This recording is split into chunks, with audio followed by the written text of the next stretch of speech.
Well, Asante Bahati, and now we're still continuing with our coffee production discussion in the country and assessing the productivity around here, and then still with Martin Nomwesigua, who is the director Enough Coffee. And now we're going to be diving into value addition of coffee. It's like it's a continuous opportunity. Yes. Very many people are coming Yes. out naming, for example, RITAH coffee. Yeah. Many coffees are coming Yeah. on board, Yeah. whether ready to take or not. Yeah. Where has been your opportunity first? Or where did you even find the inspiration? Let's kick it from there. First of all, I would say that where the inspiration comes from is the story behind our coffee. The inheritance, really, like the I would call it is part of who we are. Okay. When you go to a traditional wedding, they will give you a mwanyi. As a welcoming exactly. entity. Which means we've been having our coffee before. I've been told of a story going back to my grandfather, the one actually I never got a chance to see. He used to drink his coffee in the morning by roasting his coffee beans, being able to pound them, get the powder, and then he drinks his coffee. So it means that we've had coffee before. It is not like coffee has just come. Yeah, I agree with that. The potential or the opportunity now, like you said, it lies in value addition. How do we leave the subsistence to more of commercial part and then going into, value addition, not only selling? Because the people at the last down at the pyramid get less. Today, when you go into a cafe, you'll find that just a cup of espresso, the minimum can go like is 7,000. It is more than a kilo. A farmer sells a kilo of coffee, which is around 6.5 if you have the best Arabica coffee you are selling. So which means that if you go into value addition, that's when you're going to reap. That's when you get something.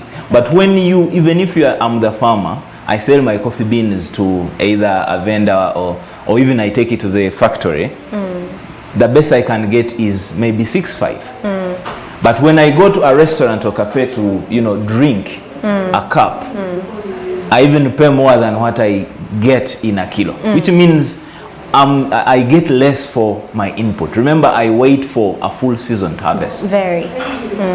Yet a kilo cannot even give me a cup of a final product of coffee. So the potential now is we need to add value to our coffee to be able to sell it. For example, most of our coffee exports, it is green coffee. So it goes, and then sometimes we even imported the same. And then it comes when it is now more expensive than what we send out. So, which means, how about if we turn the whole direction into value addition?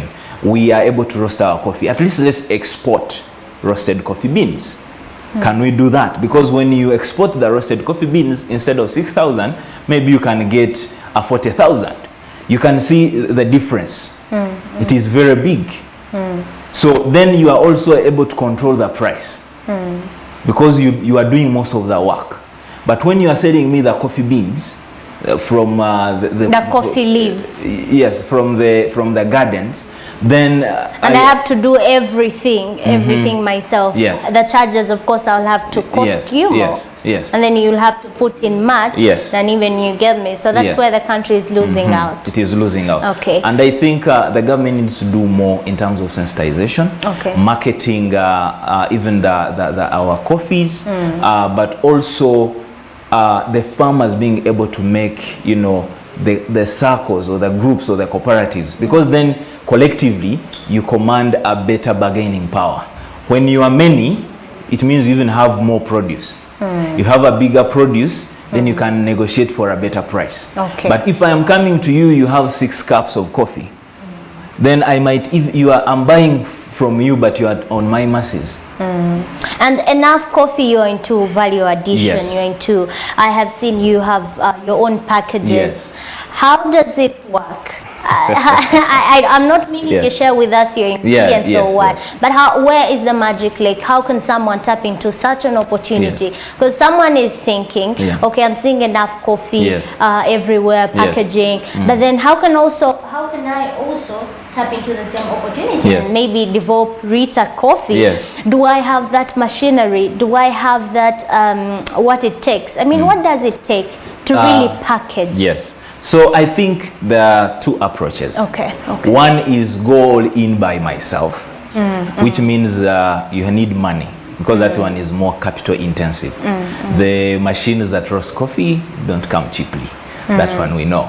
So it means that then you also have to invest heavily in terms of distribution, or in terms of how do you get coffee from the grassroots up until your factory or the roastery. Are you a farmer yourself? Do you plant yours and then it's what you pick? That is what I'm going to next. So you'll find that I might be a farmer, and then I want to add value to my coffee, to roast it, and then be able to package it and maybe ship it, either sell it locally or abroad. Now that person gets more money, but you can be a farmer and you do that without necessarily buying all the machinery, because we have a few good roasteries around, you know. So one of them I would say is Great Lakes Coffee. They have quite good experience. They have been in this business for years.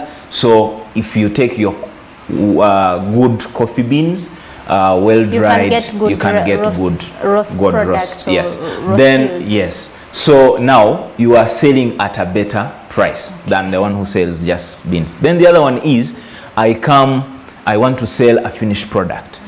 So I come up with my recipe. What's the finished product? The one we drink now? Yes. It could be the roast. It could be, for example, now in Enough Coffee we did in roasted coffee beans and ground.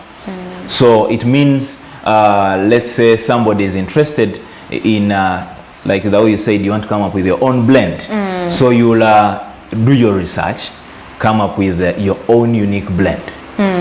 We can call it a recipe. So, which is recipe. And you can even go ahead to have it patented or copyrighted, so that maybe nobody should use it. Now, you need to get a good partner in terms of a roastery, and the one you can trust, that if when it is yours alone, they can't sell it. They will not go behind your back. That's where the trust issues come. So you need a partner that you can trust. So then you get your beans, or you buy from even that same roastery, as long as you have your recipe. So maybe they already have the coffees. All you need is get your recipe and give it to them, and they can produce it for you every time you want it. I think that is more a bit affordable on the spectrum of value addition than going down to, you know, planting up to final you know, product or roasting. And where is the money? Like, how roughly do you make, if you could just estimate for us, so on weekly, how much money, on daily, if you're to sell enough coffee? I will give you an estimate. Maybe in a month.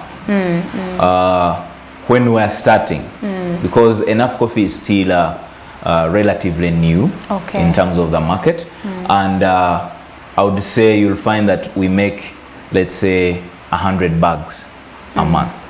Now, 100 bags a month, you will find regardless of their weighing, of their kilogram. 100 bags. I'm just using it as a rough estimate. Of course, we can make more. And but those are now a bit of, you know, estimates. So you will find we make 100 bags a month, or packs. Now, which means that, for instance, if I'm selling my coffee, let's say at 38,000, because if you go to our shop, that's what you'll find the coffee costing, the 1 kg. So you'll find that if you multiply that by 100, how much will that be? So that will give you the estimate. But now, that means you're really making money in value addition. Yes, because value addition is, I'm even bring it closer to you. Even where we are in the studio, if you want, you can order Enough Coffee. Because what we are trying to do is change the way people access but also consume coffee. Okay, and that is also shining a light on opportunities that are there. At least you have gotten one. At least Martin here has given you ways on how you can tap into roasting and also selling finished product of coffee. At least you've got knowledge on that. Let's talk about briefly into exports as we are concluding. Exports and importation of coffee in the country. Do you like what is happening? What can you comment on the journeys of how the country is, handling our exports and imports? Yes, thank you again, Rita. I think what we are doing as a country is not yet the best we can do. Like I said, if our coffee was tested and they found the quality is that good, we are number 3 in the world. And we know that with our practices made better, if we checked our agronomic practices to leave the rudimentary kind of, the way we plant and harvest, then that means we can even get better quality where we are. So that means there is still potential. So I will not say we are yet at the desired level. Then because the ministry appreciates what is happening when we see increasing rankings every time. Even as of August, as we speak, the report is already out about 12 months. That is, we're now in August. Sorry, last year's comparison of the last year. And when you look at what's happening now, for example, by August of 2020, July 2021 now, we're into this August. When you compare the certain months there, 6.23 million bags, that is worth 578 million US dollars was ripped out. And when we highlight onto 70% of the total volume which was exported by 10 exporters out of the 47 companies which performed during the month compared to July, that was June 2021, because this report is actually very recent, last week in August. So when you compare it to the last one in July and June, you see that there is a 70% increase into the exportation, which is also making values around the GDP of the country. So you are saying that our exports and importation are still lagging. Yes, and this is where I'm coming from. Okay. Uganda as an economy, we have a dream or an ambition, 2030, for the coffee, as stipulated by or laid down by the government. And the government is saying would want to be among the top coffee producers in the world. Yes, and they set the goal to 20 million bags by 2030. As we speak, we are in 2021. We are in 2021. Yes. How many years are those? We have literally 8 years to go, and the growth is there, and we acknowledge it. And we are at 6.23 million bags. Yes. So if we are still on track and we want to achieve that goal as a nation, and this is also geared towards elevating people out of poverty, to reduce because most of our coffee is produced by small household farmers, which they are trying to reduce to a level of at least 25% by that is 2030. So that means that we still are lagging according to our vision, according to our target. Which is why government is providing the PDM, the parish development model, and coffee is one of the 14 commodities highlighted. Which direction do you want coffee to go in this development model that government is implementing for this financial year? How should it fill those gaps to make sure at least we hit maybe 15 million bags? Yes, please. So one, I would say that the parish development program or model is a good initiative by the government. The only thing we are waiting for, and I think I'm not the only one, is how it will be implemented.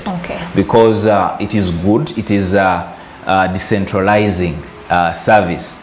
And the target is actually the grassroots person, or the actual local person doing the actual work on the farmer. Now, the only challenge to this is it intends to take away some of the programs that the government has been putting in place or implementing the youth livelihood program, the woman empowerment program, the coffee development program, among others. This might take time, of course, to be able to see the transition, which is good, so that they have not said stop now, let's start this.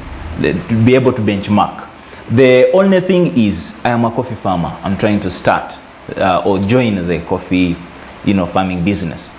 Will I be able to go to the parish circle and get a loan to buy seedlings? Because you see, previously Operation Wealth Creation has been providing us with maybe seedlings. We are concluding, Martin. Yes. So I think it is good where it is going, and I like the fact that government pledges to help the coffee farmers in terms of creating market. They have said, produce, we shall find the market for you. And we still await for that market creation, by the way. As you conclude on that, also I would want you to give in your last maybe takeoffs from this particular conversation, because really time is not our best ally. Thank you very much, Rita, for inviting me. So one, I would say the coffee industry is still a virgin ground with great potential.